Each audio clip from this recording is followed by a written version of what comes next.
प्यारे बच्चों, आप सभी को नमस्कार। क्या हाल है आप सभी के? उम्मीद है आप ठीक ठाक होंगे, बढ़िया होंगे, मस्त होंगे, तंदुरुस्त होंगे। मेरे नन्हे मुन्ने प्यारे बच्चों, आज मैं आपसे बात करने जा रहा हूँ एक नई चीज़ की। और जो नई चीज़ है उसको समझने के लिए डेसिमल की समझ बहुत ज़रूरी है।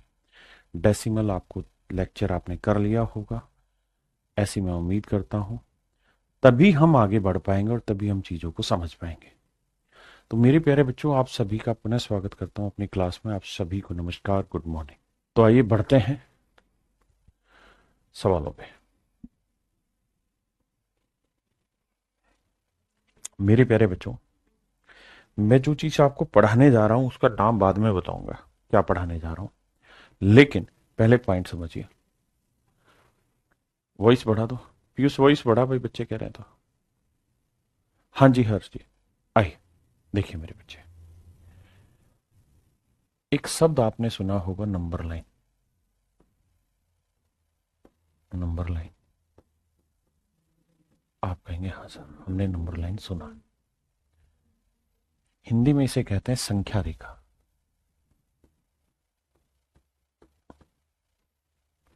संख्या रेखा, देखिए मेरे दोस्त, इसे पढ़ने के लिए बहुत ज़रूरी है कि हमारी समझ डेसिमल पे बहुत बेहतरीन हो चुकी हो। अगर डेसिमल की समझ नहीं होगी तो हम दिक्कत में आ जाएंगे। ये डेसिमल आपको करा दिया है। डेसिमल पढ़ना ही जरूरी है, उसके बिना ये नहीं होगा। नंबर लाइन संख्या रेखा होती क्या है सर? एक ऐसी लाइन होती है जिसपे हम नंबर को रिप्रेजेंट करते हैं। जैसे बस 10 सेकंड, मतलब 2-3 मिनट के अंदर इस पॉइंट को क्लियर करूंगा, नंबर लाइन को, क्योंकि इसके बाद हर एक चीज आपको यहीं से रिलेट होगी जीवन में। मेरे बच्चों, कोई भी लाइन होगी तो उसका बीचों बीच वाला जो हिस्सा होता है उसे हम जीरो कहते हैं।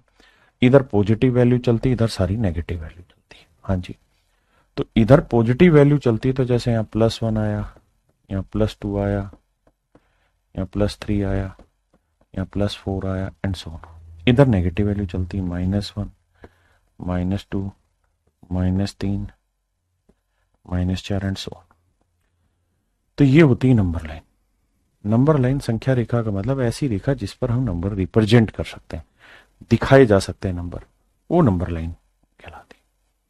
अब बात आती है सर कौन कौन से नंबर दिखाए जा सकते हैं? तो मैंने लिख के दिखाया 1 2 3, -1 2 3 इन्फिनिट तक ऐसे हो सकता है।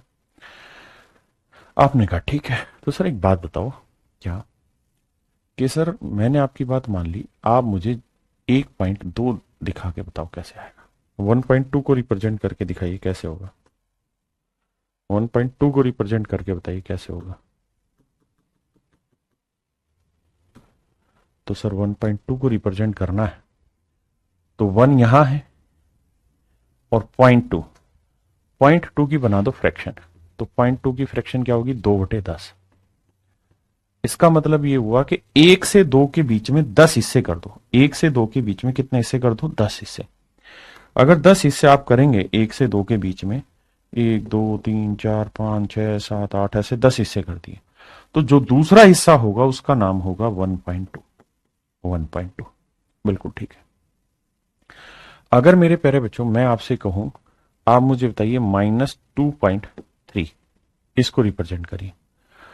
तो मेरे बच्चे एक बात समझिए कि -2 यहां है, हाँ है ना, और 2 से 3 के बीच में 0.3 की फ्रैक्शन बनाएंगे, बटे 10 कर देंगे, मतलब 3/10, तो इसके 10 हिस्से करेंगे ऐसे ऐसे ऐसे ऐसे करके। तो जो यहां से तीसरा हिस्सा होगा ना, वो बेसिकली रिप्रेजेंट करेगा -2.3। क्या आप मेरी बात समझ पाए? किसी भाई को कोई दिक्कत है? बहुत सुंदर। अब आगे आते हैं। अब मैं आपसे ये कह रहा हूं मेरे दोस्त कि यार आप मुझे क्या करो, 0.857 इसको रिप्रेजेंट करके दिखाओ। तो आप कहेंगे सर इसका साधारण सा तरीका है, इसकी फ्रैक्शन बनाएंगे तो 857/1000। इसका मतलब सर ये हुआ कि 0 से 1 के बीच में, क्योंकि 0 पॉइंट है तो 0 से 1 के बीच में 1000 टुकड़े करो, 1000 टुकड़े करो। 1000 टुकड़े करोगे तो जो 857वां टुकड़ा होगा वो 0.857 को रिप्रेजेंट करेगा। हाँ सर ये तो समझ में आ गया। हाँ जी, बहुत ध्यान से समझना क्योंकि यहां से बहुत बड़े बड़े कॉन्सेप्ट आपके क्लियर होंगे। मैं आपको कहूं 0.5 पे बार, इसे रिप्रेजेंट करके दिखाओ नंबर लाइन पे। आप कहेंगे सर ये भी हो जाएगा, इसमें क्या दिक्कत है, इसकी फ्रैक्शन बनाना जानते हो ना आप? हाँ सर जानते हैं। ये हो जाएगा 5/9। तो इसका मतलब 0 है, तो 0 से लेके 1 के बीच में 9 टुकड़े करो।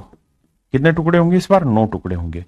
तो जो फिर पांचवा टुकड़ा होगा, मान लो ये है पांचवा टुकड़ा, तो ये कहलाएगा 0.5 पे बार। हाँ जी।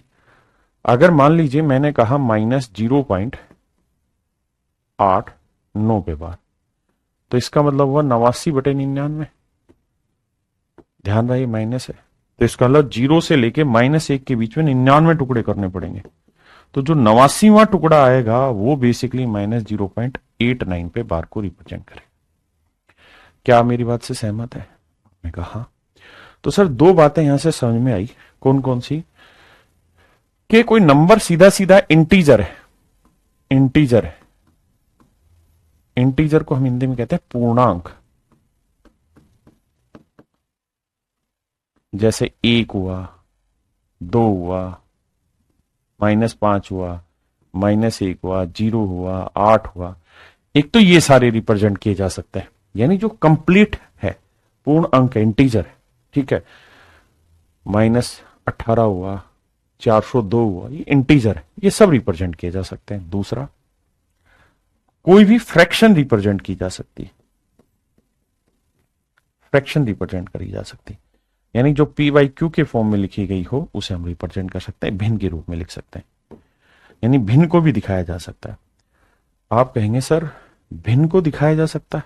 हाँ, तो डेसिमल में आपने बताया था कि हमने डेसिमल को, ध्यान देना छोटी छोटी बातों पे, थोड़ी देर में आप समझेंगे कि मैं पढ़ाने क्या जा रहा हूं। डेसिमल को हमने तोड़ा था टर्मिनेटिंग डेसिमल, और फिर हमने ब्रेक किया था नॉन टर्मिनेटिंग रिपीटिंग डेसिमल, ना सॉरी, नॉन टर्मिनेटिंग डेसिमल। ठीक है जी। शांत दशमलव, अशांत दशमलव। शांत दशमलव को समझाया था कि इसकी फ्रैक्शन बनाई जाती है और बड़ी आसान होती है, जितने डेसिमल के बाद डिजिट होते हैं उतनी ही नीचे जीरो लगाते हैं। ठीक है जी। दूसरी चीज, नॉन टर्मिनेटिंग डेसिमल की क्या कहानी है सर? नॉन टर्मिनेटिंग डेसिमल को मैंने दो हिस्सों में बांटा था, एक नॉन टर्मिनेटिंग रिपीटिंग डेसिमल या रिकरिंग डेसिमल, अशांत आवर्ती दशमलव, और एक बांटा था मेरे बच्चे non terminating non repeating decimal, अशांत अनावर्ती दशमलव। आप कहेंगे हाँ सर ये भी बांटा था आपने, हाँ है ना? क्लियर है यहां तक की बात? किसी भाई बहन को कोई दिक्कत है? नहीं। तो मेरे बच्चे इस बात को समझो कि ये नॉन टर्मिनेटिंग रिपीटिंग डेसिमल आपका फ्रैक्शन बनाना सिखाया था जिसमें बार आता है, लेकिन मैंने कहा था कि जो non terminating non repeating decimal है, जैसे मान लीजिए मैंने लिखा 0.5, 8, 4, 1, 6, 7, तो यहां ना तो टर्मिनेट हो रहा है ना रिपीट हो रहा है, तो इसको हम p/q की फॉर्म में नहीं लिख सकते। इन्हें मेरे बच्चे हम p/q की फॉर्म में नहीं लिख सकते। हाँ है ना? क्लियर है यहां तक की बात? किसी भाई को कोई दिक्कत नहीं? लेकिन मेरे बच्चे अगर मेरा सवाल आपसे ये हो कि भाई नॉन टर्मिनेटिंग डेसिमल को क्या आप बता, non terminating non repeating decimal, अशांत और अनावर्ती दशमलव, अशांत अनावर्ती दशमलव को क्या नंबर लाइन पे लिखा जा सकता है? भाई हमने टर्मिनेटिंग डेसिमल लिख दिया, नॉन टर्मिनेटिंग रिपीटिंग डेसिमल लिख दिया, लेकिन क्या हम non terminating non repeating decimal अशांत अनावर्ती दशमलव को नंबर लाइन पे लिख सकते हैं? तो आप कहेंगे कि इसकी तो फ्रैक्शन नहीं बनती। जैसे √2 हुआ, √2 क्या है? 1.412, चलता ही रहेगा। हाँ जी, मेरी बात समझ रहे हैं? √2 की वैल्यू बताओ पहले क्या होती है? मैंने सही लिखी है गलत लिखी, जल्दी से बताओ, पता चले कितने बच्चे जानते हैं इस बात को, बताइए। √2 की वैल्यू क्या होती है? कितने बच्चे को, कितने बच्चे जानते हैं? प्रेस करता रहेगा।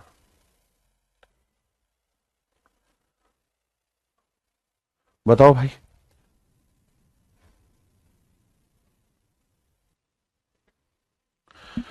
बिल्कुल, तो वो होगी √2 की वैल्यू कितनी? 1.414। और चलती रहेगी। यानी ये बनता है मेरे बच्चे क्या, non terminating non repeating decimal या रिकरिंग डेसिमल। रूट 2 की वैल्यू कौन से में आती, non terminating non repeating decimal, अशांत अनावर्ती दशमलव। अब हमारी लड़ाई चालू यहां पे ये होती है कि इसको रूट 2 को हम यहां कैसे लिखें, क्योंकि इसकी तो फ्रैक्शन नहीं बनती। तो मेरे बच्चे ध्यान से देखना, एक ही सवाल समझाऊंगा, उसी हिसाब समझ जाएंगे मेरे बच्चे। जब भी ये वाली कहानी आए ना आपके सामने, कौन सी कहानी, रूट वाली, रूट 2 बताओ, रूट 3 बताओ, तो आप ये सोचिए कि आपको यहां रूट 2 लेके आना है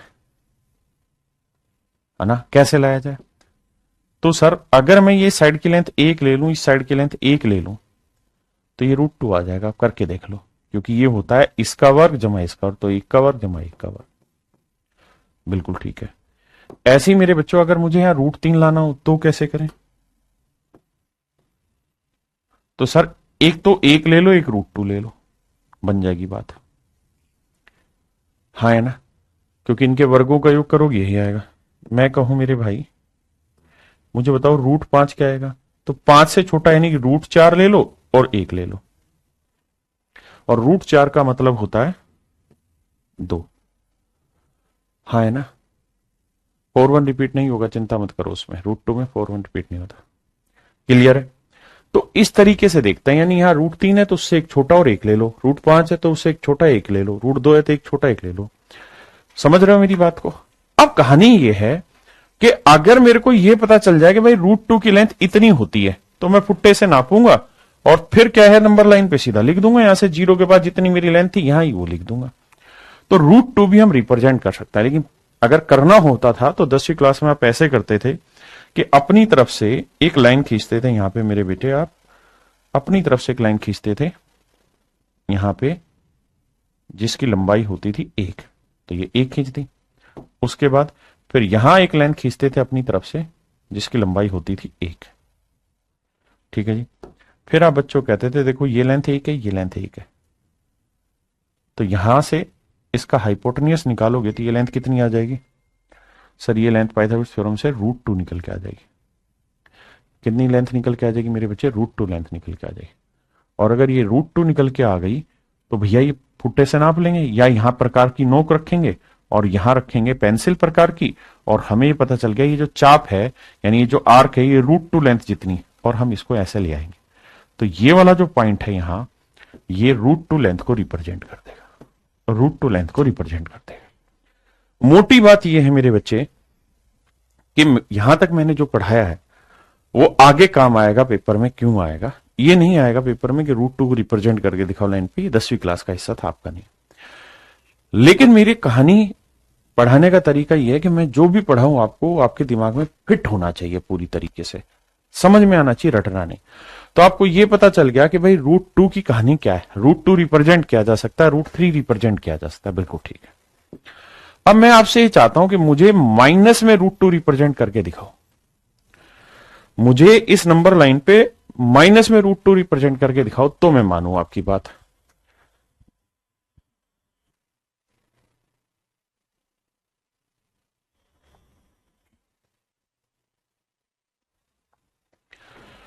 इसे रिप्रेजेंट करें तो मैं मानूं कि आप जिंदा दिल आदमी और मेरे स्टूडेंट हैं।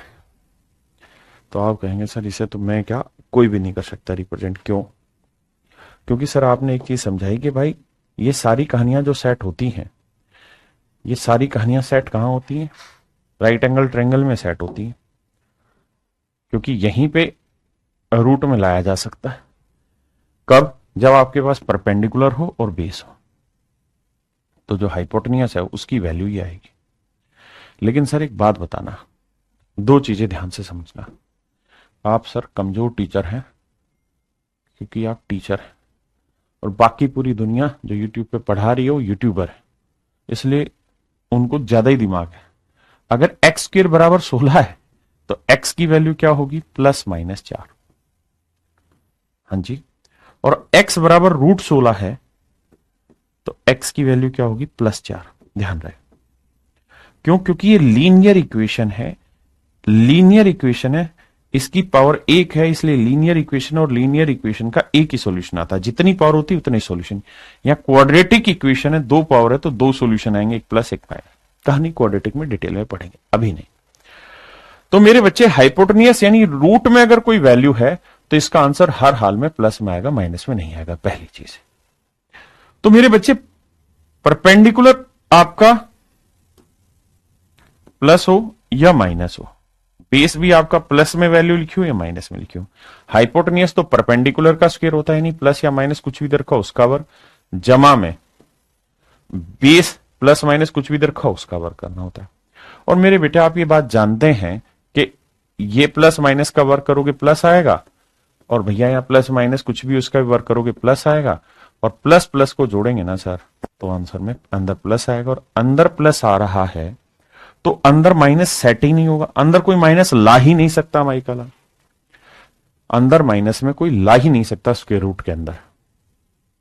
अंदर में मेरे बच्चे स्क्वायर रूट के अंदर माइनस आ ही नहीं सकता। इसका मतलब यह हुआ कि भाई -√2 जब किसी राइट एंगल ट्रायंगल की हाइपोटेनियस वाली साइड बन ही नहीं सकता, यानी ये कोई लेंथ है ही नहीं, possible, not possible, not possible, ये पॉसिबल ही नहीं है, संभव ही नहीं है। और अगर ये संभव ही नहीं है, ये लेंथ ही नहीं है एक्चुअल में, ये एग्जिस्ट ही नहीं करती, तो इसे नंबर लाइन पे लिख कैसे सकते हैं? इसे नंबर लाइन पे लिख कैसे सकते हैं? और अगर हम इसे नंबर लाइन पे नहीं लिख सकते तो यहां से क्लासिफाई होता है क्या कि भैया नंबर को हम दो हिस्सों में बांटते हैं, संख्या को हम दो हिस्सों में बांटते हैं मेरे बच्चे। एक होता है रियल नंबर, रियल नंबर वास्तविक संख्या है, वास्तविक संख्या। इसका मतलब है the number that can be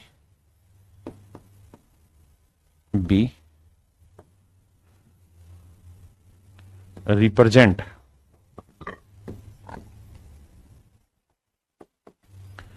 on the number line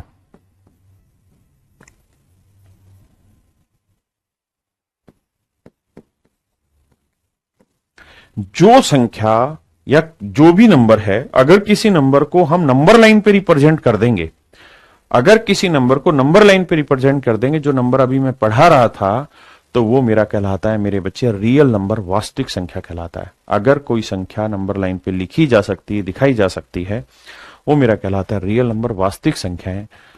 और जो एग्जिस्ट ही नहीं करता उसको हम कहते हैं प्योर इमेजिनेशन। और इमेजिनेशन से ही वर्ड बना है इमेजिनरी। हिंदी में कहते हैं, क्या कहते हैं? काल्पनिक संख्या है, काल्पनिक संख्या, काल्पनिक संख्या, इमेजिनरी। मेरे बच्चे जो इमेजिनरी नंबर होता है ये हमारे सिलेबस का हिस्सा नहीं है, इससे सवाल नहीं पूछा जाता। लेकिन अगर आप सीडीएस की तैयारी कर रहे हैं तो मुश्किल से 2 से 3 मिनट लूंगा और इससे जो सवाल बन सकता है वो आपको आना चाहिए। बाकी सारे रियल नंबर है। रियल नंबर कौन से हुए सर? अबे ढक्कनो, जो जो नंबर लाइन पे रिप्रेजेंट करे हैं तुमने, ये नंबर लाइन पे रिप्रेजेंट किया, ये रियल हुआ। ये रिप्रेजेंट किया है, ये सारे रिप्रेजेंट कर रहे थे, रियल नंबर थे यार। ये रिप्रेजेंट कर रहे थे, रियल नंबर है। जो जो रिप्रेजेंट कर रहे थे वो रियल नंबर है, जो नहीं कर रहे थे वो इमेजिनरी है। बस सिंपल। तो आपका हर चीज का जवाब अब आपको मिल गया होगा if you listen me very carefully. Clear है? तो मेरे बच्चे इमेजिनरी नंबर, काल्पनिक संख्या आप समझ गए। यानी काल्पनिक संख्याएं वो होती हैं जहां रूट के अंदर माइनस आता है, -3 लिख दिया, ये सब इमेजिनरी नंबर कहलाते हैं। मेरे बच्चे आपको शायद ये समझ तो होगी ही कि मैं √a इंटू √b लिखूंगा तो इसका मतलब रूट के अंदर a इंटू b होगा। अब जो ये 2-3 मिनट में चीजें एक्सप्लेन कर रहा हूं, these are only for CDS, not for you. Okay, तो ये आपको पता है एहसास, तो इसको भी हम चाहें तो ऐसे लिख सकते हैं √3 इंटू रूट के अंदर -1। आप कहेंगे हाँ लिख सकते हैं, क्योंकि गुना करेंगे तो यही बात आएगी। अब मेरे प्यारे बच्चों, अब कहानी ये ध्यान से समझिएगा कि इन्होंने एक नाम दे दिया, क्या कि भैया एक नाम है आयोटा। आयोटा आयोटा एक नाम दे दिया इन्होंने कि जब भी रूट के अंदर -1 आएगा तो इसको हम आयोटा से डिफाइन करेंगे। किससे डिफाइन करेंगे? आयोटा से। तो होगा क्या कि इसको √3 तो ऐसे ही लिखा जाएगा, और इसको क्या लिख सकते हैं? आयोटा। तो ये आयोटा आगे लगा देंगे या पीछे लगा देंगे? आयोटा √3 ऐसे लिख दिया जाता है। हाँ जी, पहली चीज। दूसरी बात, आपको यह भी ज्ञान होना चाहिए कि आयोटा की वैल्यू है रूट के अंदर -1। बिल्कुल ठीक है सर। तो सर अगर मैं दोनों साइड स्क्वायर कर दूं तो सर स्क्वायर रूट हट जाएगा, -1 आएगी। फिर से स्क्वायर कर दूं तो सर इसकी पावर 4 हो जाएगी, और -1 का स्क्वायर +1। तो सर इस बात को भी ध्यान दीजिएगा कि आयोटा की वैल्यू रूट के अंदर -1 होती है, आयोटा स्क्वायर की वैल्यू -1 होती है, आयोटा पावर 4 की वैल्यू +1 होती है। ये बात भूल ना जाना। क्या मेरी बात से सहमत है? हाँ जी। अब मैं यहाँ एक छोटी सी चीज इमेजिनरी नंबर पे और एक्सप्लेन कर रहा हूं। हम अभी इमेजिनरी पे ही चल रहे हैं, बस 2-3 मिनट का डिस्कशन है। अगर मेरे बच्चे √3 इंटू में रूट के अंदर -5 है, तो इसे हम क्या लिख सकते हैं? तो आप कहेंगे इसे हम लिख सकते हैं रूट के अंदर -15। You also can write it √15 and iota is outside. ठीक है जी। मैं रूट के अंदर -3 और √5 है, तो इसको भी यही लिख सकता हूं, क्योंकि दोनों की गुना हो जाएगी। 5 3 15 माइनस का, तो √15 and this would become iota. लेकिन मेरे बच्चों, अगर मैं माइनस में √3 को माइनस में √5 से गुना करूं, तो मैं आपसे जानना चाहता हूं मेरा आंसर क्या आएगा। तो मेरा आंसर क्या आएगा?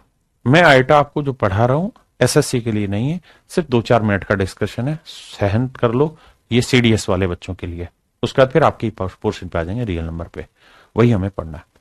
तो आप कहेंगे कि सर कहानी यह है कि माइनस में √3 को हम लिख लेते हैं -1 इंटू √3। देखिए बहुत सारे बच्चे क्या कहेंगे, भाई -3 को -5 से क्या, माइनस माइनस प्लस √15। ये गलत है, गलती से भी ऐसा मत सोचना। रूट के अंदर -5 को लिख लेते हैं √-1 इंटू √5। हाँ सर लिख लेते हैं। ये हो गया क्या सर? आयोटा। Iota into √3। ये भी क्या हो गया? आयोटा। Iota into √5। आयोटा के आयोटा से गुना करेंगे तो आयोटा स्क्वायर, और √3 को √5 से करेंगे √15। हाँ है ना मेरे बच्चे? आपने कहा बिल्कुल ठीक है।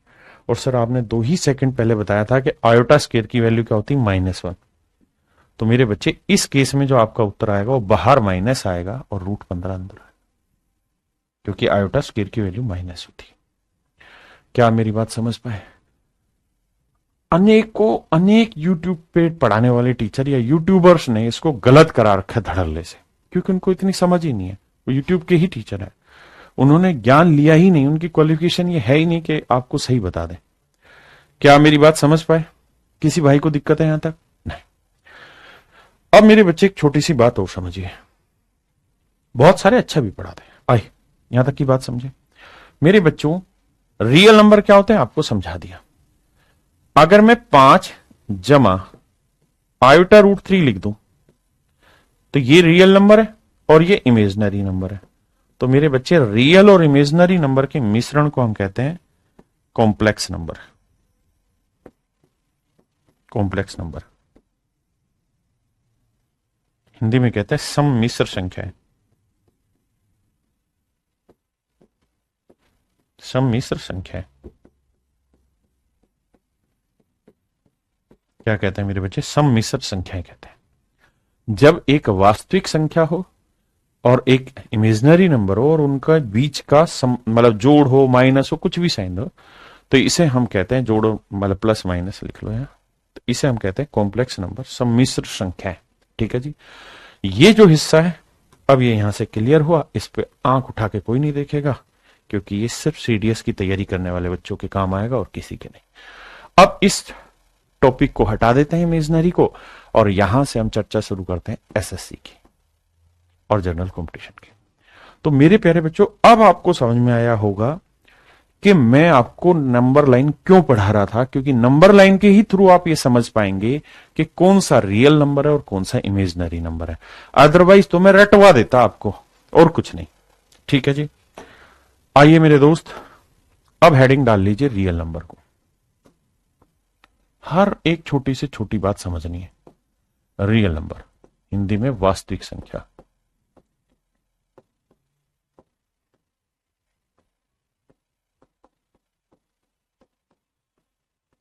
वास्तविक संख्या। मेरे प्यारे बच्चों, दो बातें समझिए। देखिए यार, नंबर लाइन पे अगर हम चर्चा करें, ध्यान देना, नंबर लाइन पे मेरे प्यारे बच्चों अगर हम चर्चा करें तो नंबर लाइन पे कौन कौन सी चीजें रखी गई? वो चीजें रखी गई जो डेसिमल में थी, हाँ है ना, और इंटीजर थी। यानी डेसिमल वाली सारी चीजें भी रखी गई और इंटीजर वाली भी सारी चीजें रखी गई। क्या आप मेरी बात समझते हैं? हाँ है ना?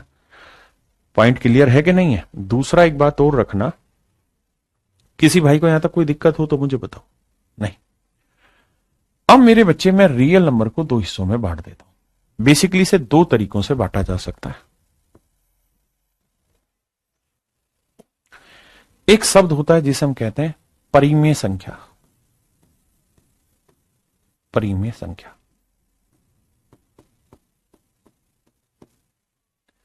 इंग्लिश में बोलते हैं रेशनल नंबर।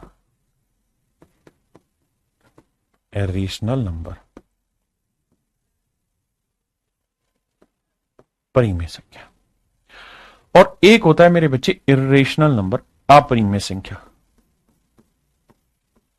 में संख्या, अपरिमेय संख्या। बहुत काम की चीजें, पेपर में डायरेक्ट सवाल आने। अपरिमेय संख्या, हिंदी में इसे कहते हैं मेरे बच्चे इर्रेशनल नंबर।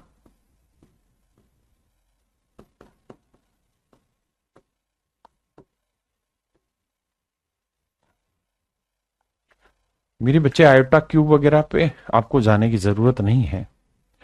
अंकित भाई, मेरे तो ये पढ़ाए हुए हैं, सारी चीजें सब्जेक्ट रहे हैं, लेकिन मेरी आपसे ये इच्छा है बताने की कि मैं जो भी चीजें पढ़ा रहा हूं ना, बिल्कुल अप टू डेट पढ़ा रहा हूं, लेटेस्ट पढ़ा रहा हूं, जो आपके एग्जाम में आ सकती उसको पढ़ा रहा हूं, है ना। तो आप जितना मैं करा रहा हूं, आप उस पर विश्वास रखिए कि उतने में ही आप समझ गए। कॉम्प्लेक्स नंबर या इमेजिनरी नंबर उतने से ज्यादा की एसएससी में तो बिल्कुल ही जरूरत नहीं है। सीडीएस में उतने से आपकी बात आराम से बन जाएगी, उतनी समझ से। ठीक है, फिर भी आपको कॉम्प्लेक्स बहुत डिटेल में समझना है तो मैंने यूट्यूब पे एक वीडियो डाली हुई है जहां मैंने पूरा 3.5-4 घंटे का कॉम्प्लेक्स नंबर पे लेक्चर लिया हुआ है। आप वहां से पढ़ सकते हैं, लेकिन वो आपके काम का नहीं है। देखिए, ज्ञान तो बहुत है, लेकिन ये स्टोरेज बहुत कम है ना। इसमें उतना ही भरो जितना जरूरी है। रेशनल नंबर क्या होते हैं मेरे बच्चे? रेशनल नंबर वो नंबर होते हैं जिन नंबर को हम पी बाई क्यू की फॉर्म में लिख सकते हैं, यानी जिसे हम भिन्न के रूप में लिख सकते हैं, वो परिमेय संख्या कहलाती है।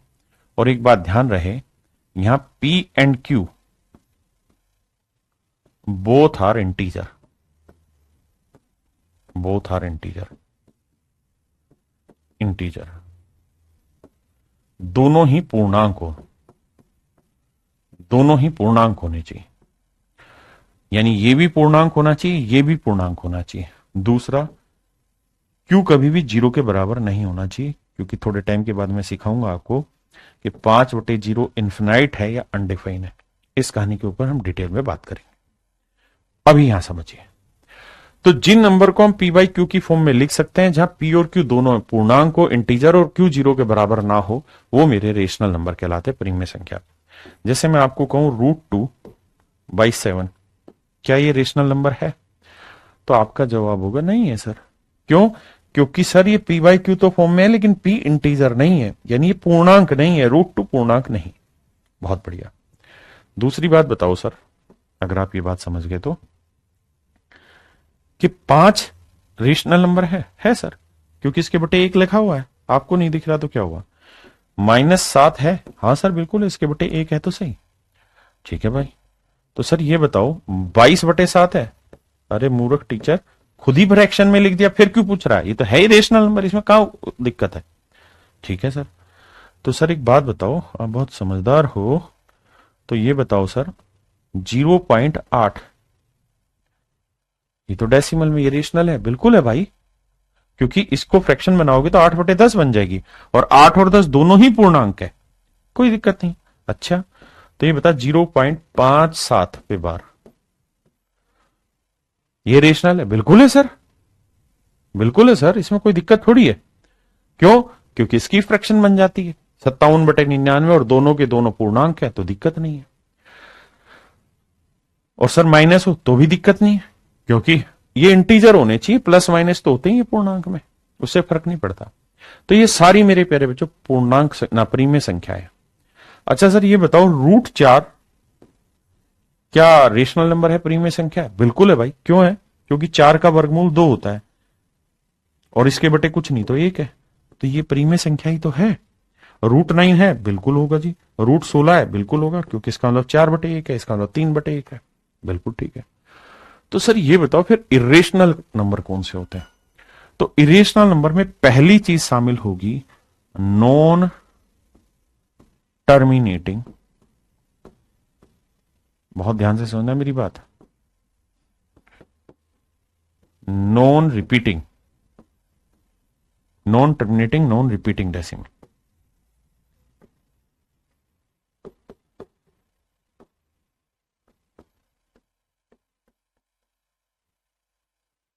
Non terminating, non repeating decimal. अप्रिमेय संख्या जो होती है वो non terminating, non repeating decimal होती है, क्योंकि इसकी फ्रैक्शन नहीं बनती। डेसिमल में समझाया था ना, इसकी फ्रैक्शन ही नहीं बनती, क्योंकि ना तो ये टर्मिनेट हो रहा, ना टर्मिनेट होकर रिपीट हो रहा, तो ये p/q की फॉर्म में नहीं लिखा जा सकता, इसलिए अप्रिमेय संख्या। हाँ है ना? मैं आपसे कहूं √2 क्या है, तो sir √2 non terminating, non repeating decimal है, क्योंकि इसका आंसर आपने देखा 1.4142, ये चलता ही रहता है। तो √2 भी अप्रिमेय संख्या है। सर √3 ये भी अप्रिमेय संख्या है। √5 अप्रिमेय संख्या है। क्यूब √2 ये भी अप्रिमेय संख्या है। लेकिन सर एक चीज बताना, क्यूब √8 ये क्या है? तो बावले बच्चे ये परिमेय संख्या है। क्यों? क्योंकि 8 का क्यूब रूट 2 होता है, और इसे हम 2/1 लिख देंगे। इसमें कहां आपत्ति है तुझे? समझ रहे हैं मेरी बात? तो सर ये बताओ पाई, हाँ सर पाई भी इरेशनल नंबर होता है। क्यों भाई? क्यों होता है? क्योंकि पाई की वैल्यू 22/7 नहीं होती, 22/7 तो अप्रोक्सीमेट वैल्यू होती है, तो pi is not equal to 22/7। Pi का जो मान है वो 22/7 नहीं होता, ये तो हमको नजदीकी वैल्यू दे रखी होती, एग्जैक्ट नहीं होता। ठीक है जी। तो पाई इरेशनल नंबर है। एक्सपोनेंशियल सीरीज पर वो आपके में है नहीं, तो उसको छोड़ दो। तो ये सब मेरे प्यारे बच्चों अप्रिमेय संख्या है। हाँ जी। तो यहां तक मुझे लगता है आपका पॉइंट क्लियर हो गया होगा, किसी भाई को कोई दिक्कत नहीं रही होगी। हाँ या ना? हर एक कोई चीज क्लियर है, समझ में आ गई बात? बहुत सुंदर। अब आगे बढ़ते हैं। तो मेरे बच्चे अप्रिमेय संख्याएं क्या होती समझ में आ गया? सबसे पहले बताया कि भाई नंबर को हम दो हिस्सों में बांटते हैं। नंबर को दो हिस्सों में बांटते हैं, real number, imaginary number. Imaginary number clear कराया, इधर वाला हिस्सा हमेशा क्लियर करा रहा हूं, ये छोड़ दिया रियल नंबर क्या होता है, लेकिन ये समझा दिया था जिसको नंबर लाइन पे रिप्रेजेंट करते। फिर बताया आपको कि भाई रियल नंबर को पकड़ लिया, रियल नंबर को दो हिस्सों में बांटा, रेशनल नंबर, इरेशनल नंबर। अब इरेशनल क्लियर कर दिया आपका पूरा, कि भैया इरेशनल नंबर वो होते हैं जिन्हें हम p/q की फॉर्म में नहीं लिख सकते, इससे ज्यादा कुछ है ही नहीं रेशनल में। ठीक है जी। अब आते हैं रेशनल नंबर। तो अब हेडिंग डाल लीजिए आप रेशनल नंबर। अब अपनी नई हेडिंग डाल लीजिए रेशनल नंबर, परिमेय संख्या। देखिए धीरे पढ़ाऊंगा, लेकिन आप विश्वास मानिए आपका एक भी एग्जाम नहीं छूटेगा। हर एग्जाम के हर क्वेश्चन आप सही करेंगे। रेशनल नंबर को हम कहते हैं परिमेय संख्या, मतलब समझा दिया, परिमेय संख्या। लेकिन बात आती है कि इसके अंदर क्या क्या शामिल होगा सर, अब उस पर चर्चा करते हैं। तो रेशनल नंबर में कई टुकड़े बनते हैं। पहला टुकड़ा बनता है इंटीजर। इंटीजर को हिंदी में हम कहते हैं मेरे बच्चों पूर्णांक। पूर्णांक पहला टुकड़ा। दूसरा टुकड़ा बनता है डेसिमल।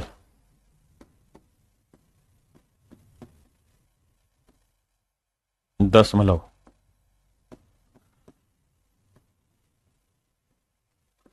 दशमलव आपका बहुत पहले क्लियर करा दिया था कि भाई डेसिमल को हम तीन हिस्सों में बांटते हैं। पहला टर्मिनेटिंग डेसिमल, दूसरा नॉन टर्मिनेटिंग रिपीटिंग डेसिमल, ये तो सब इसके अंदर आते हैं। और तीसरा होता है non terminating non repeating decimal, वो चला जाता है इरेशनल नंबर पे। वो चला जाता है मेरे प्यारे बच्चों कहां पे? इरेशनल नंबर पे। हाँ है ना। अब मेरे बच्चे हम बांटेंगे, ये क्लियर करा चुका हूं पहले। अब आते हैं इंटीजर पे। तो अब हेडिंग डाल लीजिए आप इंटीजर। इंटीजर माने पूर्णांक। इंटीजर को बोलते हैं हम हिंदी में पूर्णांक। इंटीजर कितने टाइप के होते हैं? पहली टाइप लिखवा रहा हूं, इसको हम कहते हैं पॉजिटिव इंटीजर। पॉजिटिव इंटीजर, धनात्मक पूर्णांक। सभी की हिंदी नहीं लिखेंगे, समझते जाना। मेरे दोस्त, आपने नंबर लाइन पढ़ी है?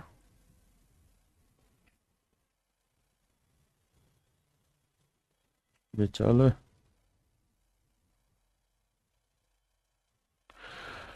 तो जब नंबर लाइन आपने पढ़ी है तो आपने एक चीज यहां नोटिस करी कि बिल्कुल बीचों बीच था जीरो।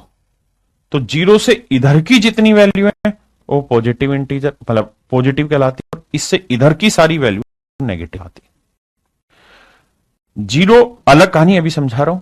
तो इधर जितने भी पूर्णांक आते हैं उन्हें हम पॉजिटिव इंटीजर कहते हैं। यानी पॉजिटिव इंटीजर को हम कहते हैं मेरे बच्चों क्या? एक, दो, तीन, पूर्णांक ही आएंगे, चार, एंड सो ऑन। क्लियर है मेरे प्यारे बच्चों? पॉजिटिव इंटीजर का ये एक दूसरा नाम है natural number. Natural number, Hindi में बोले तो प्राकृतिक संख्या। प्राकृतिक संख्या, प्राकृतिक संख्या। ठीक है जी। अगला आता है मेरे बच्चे जिसे हम कहते हैं नेगेटिव इंटीजर। धनात्मक पूर्णांक, नहीं ऋणात्मक पूर्णांक, नेगेटिव इंटीजर। नेगेटिव में क्या आएगा भाई? नेगेटिव में लाइंस जीरो से इधर वाली सारी चीजें आएंगी, यानी -1, -2, -3, -4 एंड सो ऑन। इसका कोई और अलग नाम नहीं है। तीसरा आता है मेरे बच्चे जिसे हम कहते हैं जीरो इंटीजर। जीरो यानी शून्य पूर्णांक।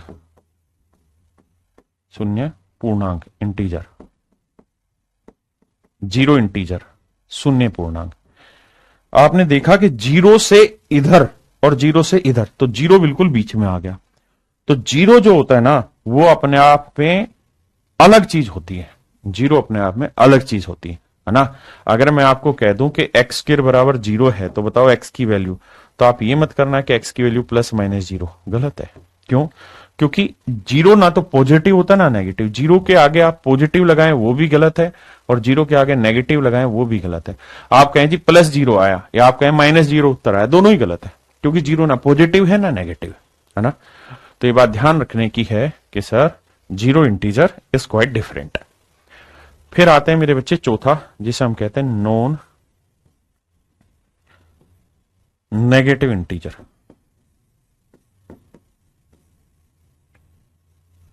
गैर ऋणात्मक पूर्णांक, यानी ऐसे इंटीजर जो ऋणात्मक नहीं है, जो नेगेटिव नहीं है। तो मेरे बच्चे बताओ, जीरो नेगेटिव है? नहीं है सर। एक नेगेटिव है? नहीं। दो नेगेटिव है? नहीं। तीन नेगेटिव है? नहीं। चार नेगेटिव है? नहीं। तो ये मेरी बात समझ गए। और इसी का एक नाम है मेरे बच्चे जिसे हम कहते हैं पूर्ण संख्या। इंग्लिश में इसे कहते हैं होल नंबर। Whole number. एक एक चीज बिल्कुल क्रिस्टल क्लियर होगी, तभी जीवन में कुछ अच्छा कर पाओगे। पूर्ण संख्या, होल नंबर, हाँ है ना, नॉन नेगेटिव इंटीजर कहलाता है। क्या मेरी बात समझ पाए? अगली बात, final and last, non positive integer. Hindi आप समझ ही गए होंगे, गैर धनात्मक पूर्णांक, यानी ऐसे पूर्णांक जो धनात्मक नहीं है। ऐसे पूर्णांक जो धनात्मक नहीं। तो इसका सर, इसका एक बेसिक फंडा है, जो पॉजिटिव नहीं है। तो सर पॉजिटिव नहीं है, जीरो पॉजिटिव है, नहीं है तो सर लिखो, हमें तो वो चाहिए जो पॉजिटिव नहीं है, तो जीरो पॉजिटिव नहीं है। -1 पॉजिटिव नहीं, -2, -3, -4, ये सारे वो हैं जो पॉजिटिव नहीं है, इनका अलग से कोई नाम नहीं है। क्या मेरे प्यारे बच्चों यहां तक की बात क्लियर है? कुलदीप बहुत एडवांस लड़का है, कह रहा है जीरो ओड है इवन, इसी नाम पे अपने गाल पे जबरदस्त लेवल का चांटा लगा दे। बेटा सिलेक्शन अंग्रेज का नहीं होगा, छात्र का होगा, स्टूडेंट का होगा। स्टूडेंट वो जो पढ़ा रहा हूं उसको ध्यान से सीखता चला जा, तेरे मन के हर सवाल का जवाब दे दूंगा आज ही, चिंता ना कर, ठीक है? तो मेरे बच्चे मैंने इंटीजर पकड़ाया, फिर से अपनी कहानी रिपीट करता हूं ताकि हर एक बच्चे के दिमाग में चीजें क्लियर रहे। सर पहले हमने पढ़ा नंबर, नंबर क्या होते हैं sir? Real number, imaginary number. Imaginary clear कराया, रियल नंबर उठाया, इसके बाद रियल नंबर को दो हिस्सों में बांटा, रेशनल इरेशनल। इरेशनल क्लियर कराया, फिर रियल नंबर को दो टुकड़ों में बांटा, इंटीजर और डेसिमल। डेसिमल पहले क्लियर हो चुका है, इंटीजर पकड़ा पूर्णांक, फिर इंटीजर को 5 हिस्सों में बांटा, पॉजिटिव इंटीजर, धनात्मक negative integer, zero integer, non negative non positive integer. ये सब ध्यान रहे कि पॉजिटिव इंटीजर को ही नेचुरल नंबर कहते हैं, यानी प्रकृति से मिली हुई संख्या है। तो 1, 2, 3, 4 सारी ही पॉजिटिव चीजें प्रकृति से मिली है, नेगेटिव तो हमने बनाई है, जीरो भी भारत नहीं खोजा है ना। अब मेरे बच्चे हेडिंग डाल लीजिए, एक तो इससे कुछ चीजें आएंगी काम आपके पेपर में, मतलब सारे काम आनी, लेकिन इससे कुछ और भी आगे बढ़ेंगी। और अभी हेडिंग डाल लीजिए पॉजिटिव इंटीजर, अब इसको एक्सप्लेन कर रहा हूं। पॉजिटिव इंटीजर, धनात्मक पूर्णांक, अब इसके टुकड़े कर रहे हैं, इसी को हम कहते हैं प्राकृतिक संख्या, तिक संख्या। देखिए अगर मेरे हिसाब से चलेंगे तो हर चीज क्लियर हो जाएगी, नेचुरल नंबर। अगर आप बीच बीच में टांग अड़ाएंगे, इवन क्या हुआ, ओड क्या हुआ, फलाना क्या हुआ, तो क्या होगा कि मैं भी बीच में उलझ जाऊंगा और आप भी उलझ जाओगे, है ना बेटे? तो पहले जन्म लिया, उसके बाद फिर धीरे धीरे धीरे धीरे गर्दन कंट्रोल में आएगी, फिर बैठना चालू होगा, फिर लेटना चालू होगा, फिर धीरे धीरे गुडलिया चलोगे, फिर किसी चीज को पकड़ के चलोगे। तुम पैदा हुए नहीं हो, पहले भागना चाह रहे हो, तो वो बेटा संभव नहीं है। आइए, तो सबसे पहले ये ध्यान में आया कि पॉजिटिव इंटीजर होते कौन से हैं? 0, 1। क्या ठीक लिखा मैंने 0? सर गलत लिखा, 0 पॉजिटिव नहीं होता। साफ सुथरी बात समझा करो सर, बावले ना बना करो। 1, 2, 3, 4, 5, 6 and so on sir. Sir ये पॉजिटिव इंटीजर है, इन्हीं को हम नेचुरल नंबर कहते हैं। अब मेरे बच्चे मैं इसी के टुकड़े कर रहा हूं, दिल के टुकड़े टुकड़े करके मुस्कुरा के चल दिए। प्रियांशु पूछ रहा है सीडीएस बेटर है या एसएससी? मेरे भाई दोनों ही अपने आप में मस्त है, सीडीएस जबरदस्त है। आइए, मैं सीडीएस जबरदस्त इसलिए बोल रहा हूं क्योंकि मैंने एसएससी में सिलेक्शन ले लिया, एक्साइज इंस्पेक्टर की पोस्ट में मैं सिलेक्टेड हूं, लेकिन मैंने सीडीएस का एग्जाम कईयों बार क्वालिफाई किया, लेकिन मेरा जो इंटरव्यू होता है जिसे हम एसएसबी जो होता है वो क्लियर नहीं हुआ। तो सीडीएस लाख गुना बेहतर है, जीवन जीने के नए आयाम मिलते हैं। एसएससी भी बहुत बेहतर है। आइए, जो चीज पाली जाती है वो छोटी लगती है, इसलिए ऐसा। तो पॉजिटिव इंटीजर को जब हम ब्रेक करेंगे तो सबसे पहले हम ब्रेक करेंगे किसमें? इवन नंबर में। इवन नंबर पहला टुकड़ा, ठीक है भैया? क्या होता है इवन नंबर? सम संख्या। देखिए सिस्टम से चलेंगे तो ही सारे डाउट दूर होंगे। हम टुकड़े कर रहे हैं किसके? पॉजिटिव इंटीजर के। पॉजिटिव इंटीजर कहां है? 1, 2, 3, 4, 5, 6 ये, हाँ है ना? बहुत शांति से सुन लेना मेरी बात, पॉजिटिव इंटीजर के टुकड़े कर रहे हैं, ठीक है? मेरा एसएसबी 19 फरवरी। कमाल जी, बिल्कुल स्वागत रहेगा आपका, सिलेक्शन लेने के बाद आना। या ये पॉजिटिव इंटीजर के टुकड़े कर रहा हूं मैं, नेगेटिव के नहीं कर रहा हूं, तो ध्यान रखना। अब अगली बात पे, इवन नंबर सम संख्या। अब कहानी को आगे बढ़ाते हैं। इवन नंबर क्या होते हैं? जब नंबर 2 से भाग हो जाए, 2 से भाग हो, यानी number when divided by 2 it is even number. 2 से कौन कौन सा नंबर भाग हो रहा है? 2 भाग हो रहा है, 4 भाग हो रहा है, 6 भाग हो रहा है, 8 भाग हो रहा है, 10 भाग हो रहा है, एंड सो ऑन। अब आपका सवाल होगा जीरो भी तो भाग हो रहा है। अरे खसम, रुक तो जाओ, जीरो भी समझा दूंगा, लेकिन अभी तो मैं पॉजिटिव इंटीजर की चर्चा कर रहा हूं। वो शुरुआती 1 2 3 4 5 6 से होते हैं, तो सारी कहानी समझाएंगे, थोड़ा वक्त तो ले दो। अगली बात, सर ऑर्डर इंटीजर नहीं समझाएंगे क्या? वो भी समझा रहे हैं भैया, विषम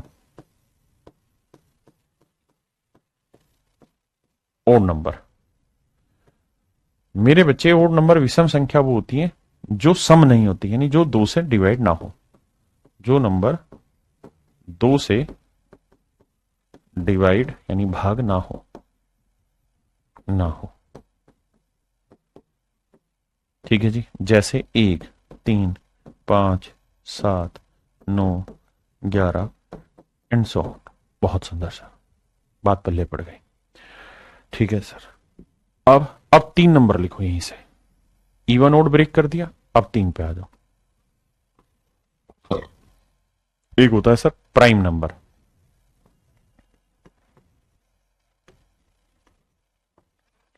हिंदी में से कहते हैं अभाज्य संख्या। भाई इधर उधर उछलो मत, जो पढ़ा रहा हूं उसी पे ध्यान दो। मैं लिखित दे सकता हूं आपको कि आपका हर डाउट क्लियर हो जाएगा, लेकिन आप जैसे पढ़ा रहा हूं वैसे पढ़ते रहेंगे तो। अगला है मेरे बच्चे, चौथा टुकड़ा यहां लिख रहा हूं, composite number. पोजिट number, spelling mistake हो तो छोड़ देना। भाज्य संख्या है, दोनों एक साथ समझाऊंगा। भाज्य संख्या है, ध्यान देना। प्राइम नंबर, कंपोजिट नंबर, भाज्य संख्या, अभाज्य संख्या। प्राइम नंबर अभाज्य संख्या, the number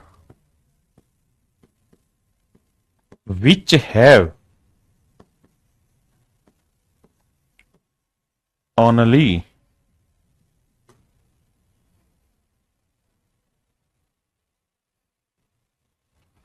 the number which have only two different factor, two different factor, factor, one factor is 1 and other is the number itself, itself। ध्यान देना क्या कहा मैंने, कहा कि देखिए कुछ हिंदी में लिखवाऊंगा, कुछ इंग्लिश में लिखवाऊंगा, ये अरिथमेटिक का ही हिस्सा है। आइए, अभाज्य संख्या प्राइम नंबर, ऐसी संख्या द नंबर जिसके हम केवल दो ही टुकड़े, दो ही गुणनखंड कर सकते हैं। एक गुणनखंड एक होगा, दूसरा गुणनखंड वो संख्या खुद होगी। यानी ऐसी संख्या जिसके केवल और केवल दो ही गुणनखंड हो, दोनों के दोनों डिफरेंट हो, उनमें एक गुणनखंड एक हो और एक गुणनखंड वो नंबर खुद हो। तीन चीजें बड़ी जरूरी हैं जो आपको यहां ध्यान देनी चाहिए। Only two different factors, one and number itself.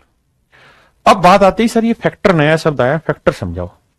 तो मेरे बच्चे, एक शब्द होता है फैक्टर, जिसे हम कहते हैं गुणन खंड, यानी जिसके टुकड़े टुकड़े कर दिए, टुकड़ा टुकड़ा। और एक होता है मल्टीपल,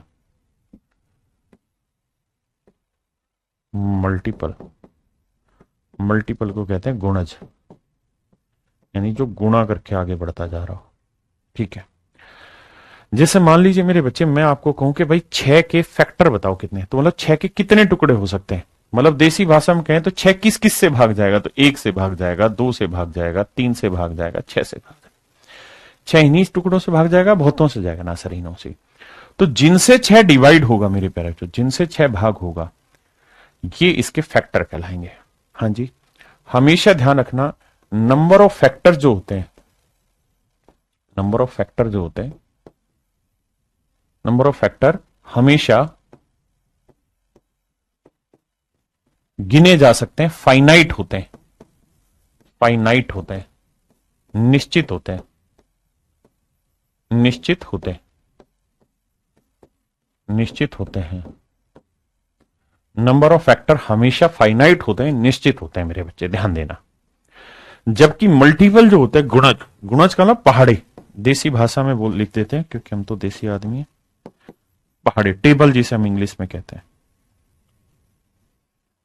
टेबल जैसे 6 एकम 6, 6 दूनी 12, 6 ती 18, 6 चौक 24, 6 पंजे 30, ये होते हैं टेबल। और ये चलती रहती है, अनंत तक होते हैं, इन्फिनाइट होते हैं। तो दो बातें समझाई, फैक्टर क्या होते हैं, मल्टीपल क्या होता है। फैक्टर हमेशा गिने जाएंगे, है ना, और मल्टीपल हमेशा इन्फिनाइट होते हैं, इस बात का ध्यान है, अनंत होते हैं। दो बात समझ में आई। तो यहां मैंने लिखवाया कि प्राइम नंबर वो नंबर होते हैं जिसके टुकड़े हों, लेकिन दो ही टुकड़े हों, और वो दोनों टुकड़े अलग अलग होने चाहिए, एक टुकड़ा एक टुकड़ा वो नंबर खुद। मैं कहूं कि मेरे बच्चे बताओ कि दो जो है वो प्राइम नंबर है या नहीं है? बिल्कुल है सर, क्योंकि दो के दो ही टुकड़े हैं, एक और एक दो, दोनों अलग हैं और एक नंबर एक है और एक खुद है, तो दो प्राइम नंबर हुआ। तीन भी प्राइम नंबर हुआ। चार प्राइम नंबर है? नहीं सर, चार के दो टुकड़े नहीं, तीन होते हैं, एक दो चार, यानी चार किस किस से भाग जा रहा है, तीन संख्याएं आ गई, तीन आ गई, तो मेरे बच्चे ये प्राइम नंबर नहीं होगा। पांच, पांच एक और पांच से ही भाग जाता है, प्राइम होगा। सात भी प्राइम होगा। नौ सर, नौ प्राइम नहीं होगा क्योंकि एक तीन और नौ से भाग जाता है, गड़बड़ है सर। फिर सर 10 भी नहीं होगा, 11 होगा, ऐसे ही चलते रहेंगे। बिल्कुल ठीक बात है, ये होते हैं सर प्राइम नंबर। अच्छा सर ये बताओ एक प्राइम नंबर है कि नहीं? नहीं सर, एक प्राइम नंबर नहीं। क्यों? क्योंकि एक के तो टुकड़े हजार हुए, कोई यहां गिरा कोई वहां गिरा, एक के तो एक गुना एक कितनी बार भी कर लो। हाँ सर, और मैंने क्या बताया कि दो ही टुकड़े हो, दोनों डिफरेंट हो, तो एक के दो अलग अलग टुकड़े नहीं होते। समझ रहे हैं मेरी बात? एक को हम प्राइम नंबर की कैटेगरी में नहीं डालते। अगर आपसे पूछे smallest prime number, smallest prime number, prime number सबसे छोटा प्राइम नंबर क्या है? तो दो है। ओनली इवन प्राइम नंबर, यानी केवल एक ही प्राइम नंबर ऐसा है जो सम है, इवन प्राइम नंबर, वो भी मेरे बच्चे दो। यानी दो इकलौती ऐसी अभाज्य संख्या है, ध्यान दे, दो इकलौती ऐसी अभाज्य संख्या है जो प्राइम भी है और सम भी है, प्राइम भी और सम भी। अदरवाइज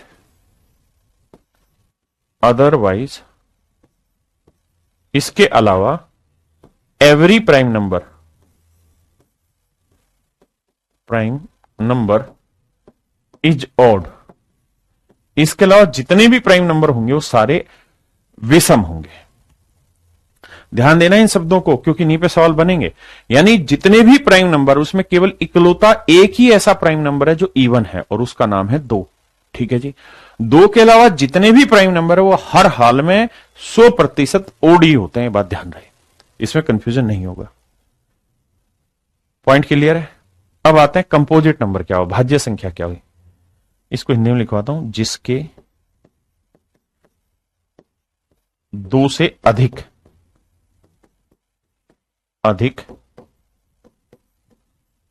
अलग अलग, इंग्लिश में बोल दूंगा, अलग अलग टुकड़े हों।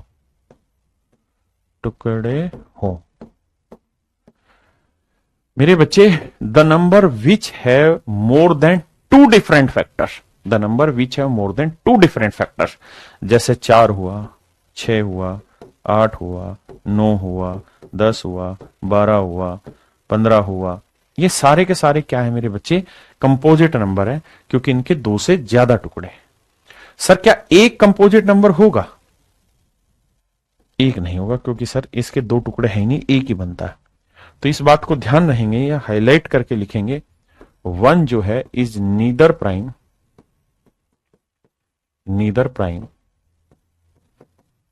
नोर कंपोजिट।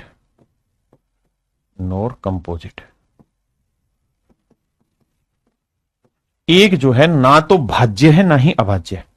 एक को ना तो प्राइम नंबर में कैलकुलेट करते, मतलब उसको शामिल करते, और ना ही कंपोजिट में कैलकुलेट करते, भाज्य अभाज्य दोनों ही नहीं है।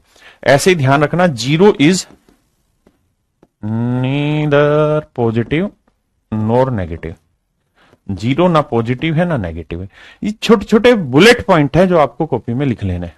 हाँ जी, मेरा पॉइंट क्लियर हो गया सभी को? हाँ जी। यानी एक जो है ना तो प्राइम है ना कंपोजिट है, जीरो जो है ना तो पॉजिटिव है ना नेगेटिव है। हाँ, अब बहुत भाई कहेंगे कि सर जीरो प्राइम नंबर है कि नहीं। अबे ढक्कन, यहां से ध्यान दे, किसके टुकड़े कर रहा हूं? पॉजिटिव इंटीजर के। जीरो पॉजिटिव है नहीं, तो उसके टुकड़े ही नहीं कर रहा। अभी उस पर ध्यान क्यों लगा रहा? अभी सिर्फ इस पे फोकस कर। देखो सिस्टमेटिक चलोगे तो एक एक चीज क्लियर करा दूंगा, अनसिस्टमेटिक हो जाओगे तो कोई नहीं क्लियर कराएगा। आ जाइए, पॉजिटिव इंटीजर के टुकड़े करे। पहला टुकड़ा इवन हुआ, दूसरा टुकड़ा ओड हुआ, तीसरा टुकड़ा प्राइम नंबर हुआ, चौथा टुकड़ा कंपोजिट नंबर हुआ। अब आते हैं पांचवा टुकड़ा।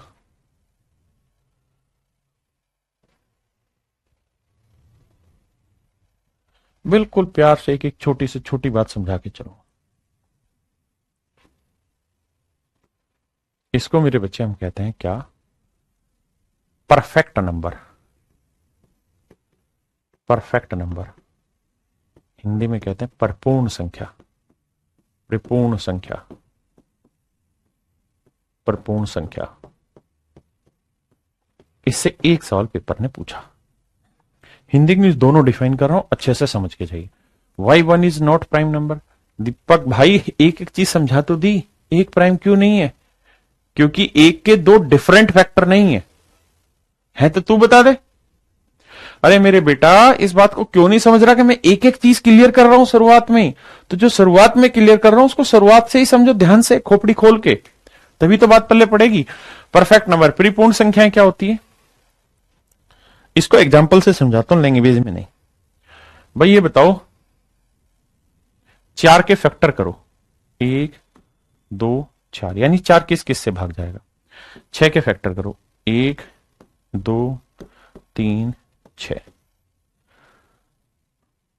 आठ के फैक्टर करो, किसी के भी कर लो, एक दो चार आठ। 12 के करो, एक दो तीन चार छह 12, ऐसे ही 16 के करो, एक दो चार आठ 16, यही वे सर, बिल्कुल ठीक है।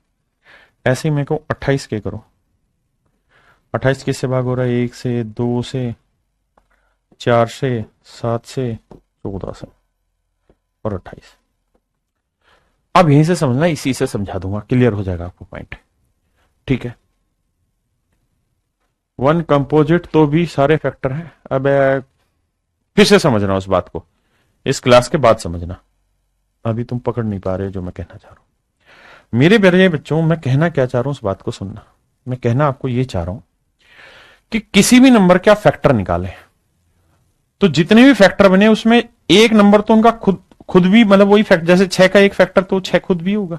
आप कहें बिल्कुल सही है सर, 6 का एक फैक्टर खुद होगा 6, 8 का भी एक फैक्टर 8 होगा, 12 का भी एक फैक्टर 12 होगा सर, इसमें कोई दो राय नहीं। हाँ है ना? ऐसे ही सर 16 का एक फैक्टर 16 होगा, इसमें कोई दो राय नहीं, बिल्कुल ठीक बात है सर। ऐसे ही 28 का एक फैक्टर 28 खुद होगा, इसमें तो सर बात समझ में आती है, हर नंबर का एक फैक्टर वो खुद होता है। सर अब मैं ये कह रहा हूं कि किसी भी नंबर के जब आप फैक्टर निकालें, किसी भी नंबर के जब आप फैक्टर निकालें तो एक फैक्टर तो वो नंबर खुद होगा, तो बाकी जितने फैक्टर बच गए इनका जोड़ करके देखें, 2 और 1 3, क्या वो इसके बराबर है? नहीं, तो ये परफेक्ट नंबर नहीं है। यहां देखें 3 2 5 और 1 6, इनका जोड़ 6 के बराबर आ गया है, तो ये परफेक्ट नंबर है। यहां जी 4 2 6 और 1 7, क्या जोड़ बराबर आया 8 के? नहीं, परफेक्ट नंबर नहीं है। 1 2 3 3 6 4 10 6 16, क्या बराबर आया 12 के? नहीं। यहां देखो 1 और 2 3 और 4 7, 7 और 8 15, 15 क्या 16 के बराबर है? नहीं, तो ये परफेक्ट नंबर नहीं है। यहां देखो 1 और 2 3, 3 और 4 7, 7 और 7 14, 14 और 14 28, तो 28 के बराबर आ गया। हाँ, तो मेरे प्यारे बच्चों ये परफेक्ट नंबर कहलाते हैं। देखिए कुछ चीजें महसूस करोगे ज्यादा बढ़िया समझ में आएगी, बजाय कि मैं लिखूं। कुणाल कह रहा है एक कंपोजिट उसके बहुत सारे फैक्टर, हरामखोर, गोली मार दी जाएगी पाकिस्तान में होता तो। डेफिनेशन में साफ साफ लिखवाया है, कंपोजिट नंबर वो होते हैं जिनके मोर देन 2 डिफरेंट फैक्टर हो। एक के अलग अलग फैक्टर तो बता, बोलना भाई, एक के फैक्टर तो बता, दो अलग अलग। बात मेरी समझ में आई? अब ये बताओ कितने बच्चे ऐसे हैं आयोटा क्यूब नहीं बताया? अरे हराम खोर, नास पीट दिया तुमने भाई, समझते नहीं हो बात को यार। आयोटा का क्यूब तुम्हें जानने की जरूरत नहीं, बता देता हूं अभी 2 सेकंड को। इतनी बात बताओ कितने बच्चों को ये क्लियर है? लेट मी नो, कितने बच्चों को ये पॉइंट क्लियर है? जल्दी से बताइए भाई, कितने बच्चों को ये बात क्लियर है कि परफेक्ट नंबर क्या होते हैं?